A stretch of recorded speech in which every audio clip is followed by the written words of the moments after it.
This video is about how you can change the size of QR code and how you can control the margins around it using PHP QR code library.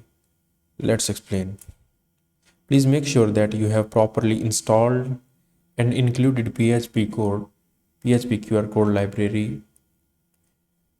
As you know that the PNG is the function that generates QR code in PNG format, and it has two parameters required. The first one is the QR text, that is the content of the QR code, and the path of the file that where to store this QR code.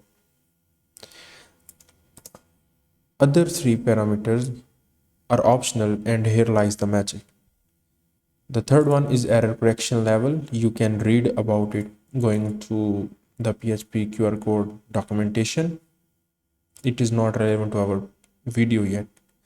The fourth parameter is the main thing. This is about the size of QR code.